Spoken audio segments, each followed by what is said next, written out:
Yeah, right. So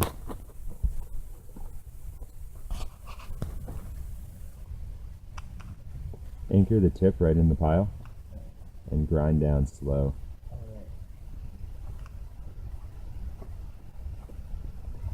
Get some little curls going. And then add all the curls. Pile them all right on there. And then maybe some of that subprime birch. I love that smell.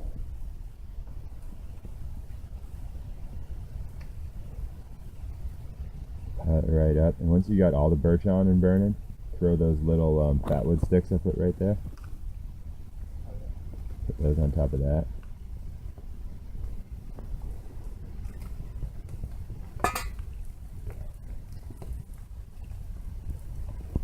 And maybe a feather stick too. A feather stick or two. Some of like the biggest, fluffiest looking one. Yeah.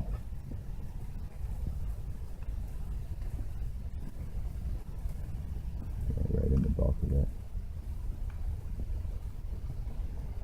Nice. And then once those feathers are caught for real, take like 3 or 4 of those guys and lay them down in the fire pit, the big thick ones. This will be okay for a second.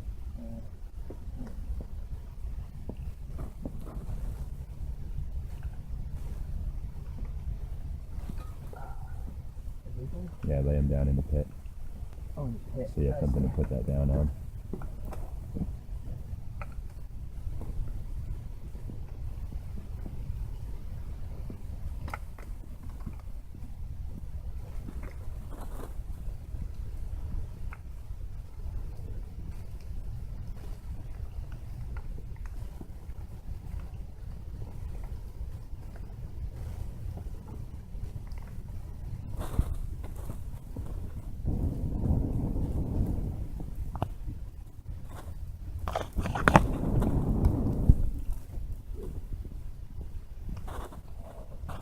They had a bunch of air.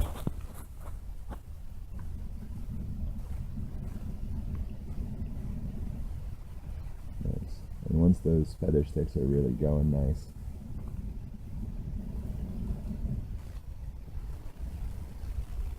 then yeah, give it some big strong breaths. There you go.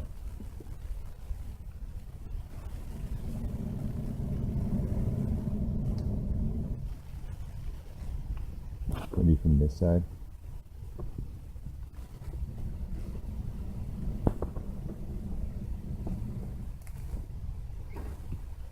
Yeah.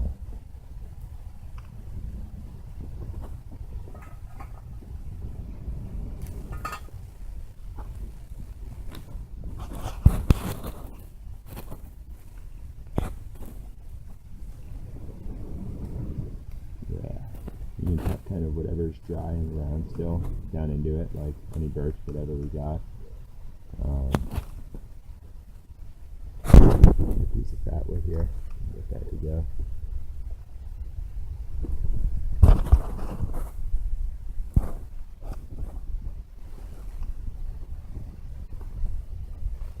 Exactly, so bottom up.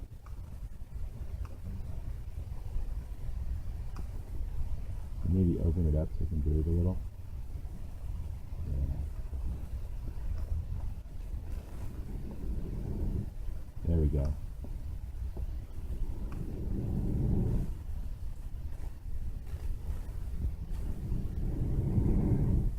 Alright, that's looking viable. Pick it up, put it in the pit.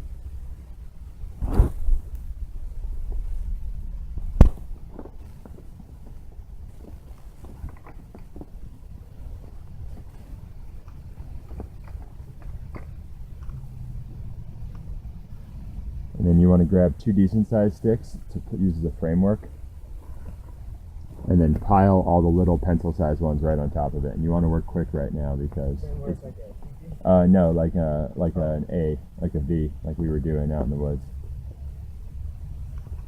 so that you can lift up your kindling bundle if it needs air.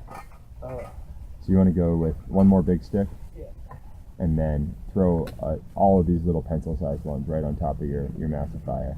I don't quite get it. It's a V to support the pencil-sized sticks you're going to put on next, Oh, so that they won't smother the fire that's going now. And give that some air before you add anything. Cool. And then grab this pile right here of all these pencil-sized ones and put that right on top, and then blow into it.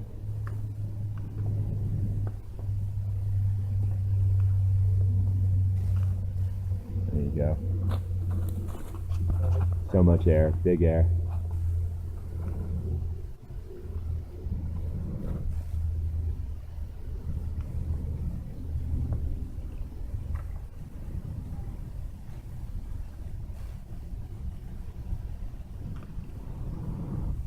Yeah.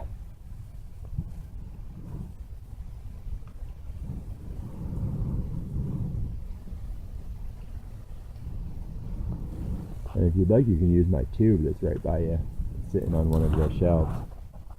And you can use that to get mega air right down into it.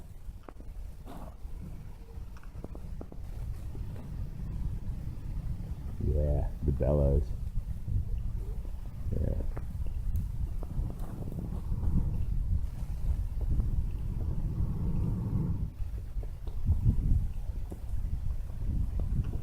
And then when you got a good hot fire going, even if those little twigs aren't starting to catch yet, you want to put all the rest of this stuff on it in kind of a teepee to just protect it from the rain and to start drying.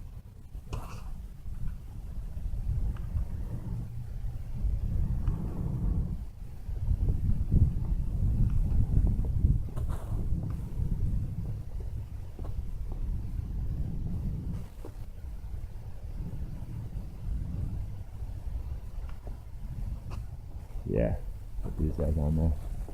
I think the little one's really rainy yet. Yeah, they're not because they're getting rained on. Oh, So you put these on top with plenty of air to not smother anything, like a pyramid, TV style. And then like every time it starts to founder, give it air again. The reason the little ones aren't lighting is because they're getting rained on. But there's a good hot fire inside there. Huh? There's a good hot fire inside, so there's nothing to worry about too much at this point. But yeah, you do want to get that covered up with a teepee. And that'll give the little guys a chance.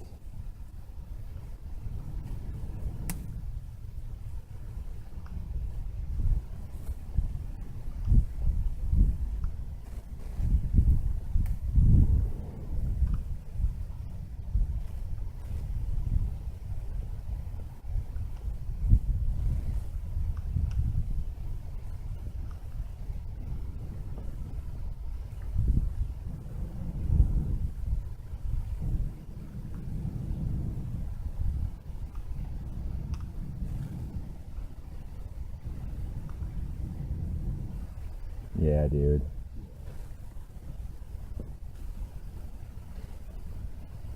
Lots of steam.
looking pretty viable. Yeah.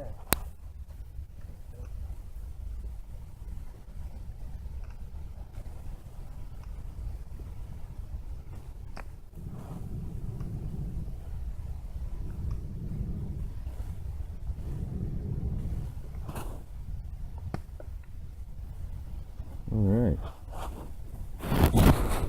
This is Mike and George and Sam Idy for Northeastern Wilderness Adventures, and that's how you build a fire in the rain.